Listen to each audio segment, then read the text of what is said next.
پھر اگر یہ لوگ تم کو جھٹلا رہے ہیں تو تم سے پہلے بہت سے پیغمبر کھلی ہوئی نشانیاں اور صحیفے اور روشن کتابیں لے کر آ چکے ہیں کہ ان کو بھی جھٹلایا گیا تھا۔ ہر شخص کو موت کا مزہ چکھنا ہے اور تم کو قیامت کے دن تمہارے اعمال کا پورا پورا بدلہ دیا جائے گا۔ تو جو شخص دوزخ سے دور رکھا گیا اور بہشت میں داخل کیا گیا وہ مراد کو پہنچ گیا، اور دنیا کی زندگی تو دھوکے کا سامان ہے۔ اے اہل ایمان، تمہارے مال و جان میں تمہاری آزمائش ضرور کی جائے گی، اور تم اہل کتاب سے اور ان لوگوں سے جو مشرک ہیں بہت سی ایذا کی باتیں سنو گے۔ تو اگر صبر اور پرہیزگاری کرتے رہو گے تو یہ بڑی ہمت کے کام ہیں۔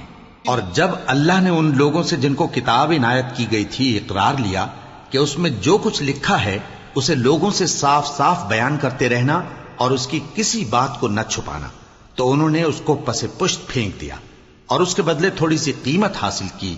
یہ جو کچھ حاصل کرتے ہیں برا ہے۔ جو لوگ اپنے کیے ہوئے کاموں سے خوش ہوتے ہیں اور وہ کام جو کرتے نہیں ان کے لیے چاہتے ہیں کہ ان کی تعریف کی جائے، ان کی نسبت خیال نہ کرنا کہ وہ عذاب سے چھٹکارا پائیں گے، اور انہیں درد دینے والا عذاب ہوگا۔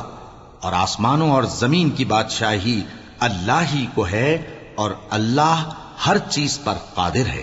بے شک آسمانوں اور زمین کی پیدائش اور رات اور دن کے بدل بدل کر آنے جانے میں عقل والوں کے لیے نشانیاں ہیں، جو کھڑے اور بیٹھے اور لیٹے ہر حال میں اللہ کو یاد کرتے اور آسمان اور زمین کی پیدائش میں غور کرتے اور کہتے ہیں کہ اے پروردگار، تو نے اس کائنات کو بے فائدہ نہیں پیدا کیا، تو پاک ہے، تو قیامت کے دن ہمیں دوزخ کے عذاب سے بچائیو۔ اے پروردگار، جس کو تو نے دوزخ میں ڈالا اسے رسوا کیا، اور ظالموں کا کوئی مددگار نہیں ہوگا۔ اے پروردگار، ہم نے ایک پکارنے والے کو سنا کہ ایمان کے لیے پکار رہا تھا کہ اپنے پروردگار پر ایمان لاؤ، تو ہم ایمان لے آئے۔ سو اے پروردگار، ہمارے گناہ معاف فرما اور ہماری برائیوں کو ہم سے دور کر دے، اور ہم کو دنیا سے نیک بندوں کے ساتھ اٹھائیو۔ اے پروردگار، تو نے جن جن چیزوں کے ہم سے اپنے پیغمبروں کے واسطے سے وعدے کیے ہیں وہ ہمیں عطا فرما، اور قیامت کے دن ہمیں رسوا نہ کیجیو۔ کچھ شک نہیں کہ تو خلاف وعدہ نہیں کرے گا۔ تو ان کے پروردگار نے ان کی دعا قبول کر لی اور فرمایا کہ میں کسی عمل کرنے والے کے عمل کو مرد ہو یا عورت ضائع نہیں کرتا۔ تم ایک دوسرے کے ہم جنس ہو، تو جو لوگ میرے لیے وطن چھوڑ گئے اور اپنے گھروں سے نکالے گئے اور ستائے گئے اور لڑے اور قتل کیے گئے، میں ان کے گناہ دور کر دوں گا اور ان کو بہشتوں میں داخل کروں گا جن کے نیچے نہریں بہ رہی ہیں۔ یہ اللہ کے ہاں سے بدلہ ہے، اور اللہ کے ہاں اچھا بدلہ ہے۔ اے پیغمبر، کافروں کا شہروں میں ٹھاٹ سے گھومنا تمہیں دھوکہ نہ دے۔ یہ دنیا کا تھوڑا سا فائدہ ہے، پھر آخرت میں تو ان کا ٹھکانہ دوزخ ہے، اور وہ بری جگہ ہے۔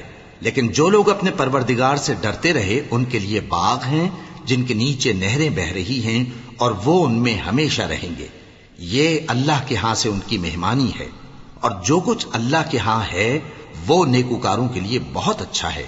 اور بعض اہل کتاب ایسے بھی ہیں جو اللہ پر اور اس کتاب پر جو تم پر نازل ہوئی اور اس پر جو ان پر نازل ہوئی ایمان رکھتے ہیں، اور اللہ کے آگے عاجزی کرتے ہیں، اور اللہ کی آیتوں کے بدلے تھوڑی سی قیمت نہیں لیتے۔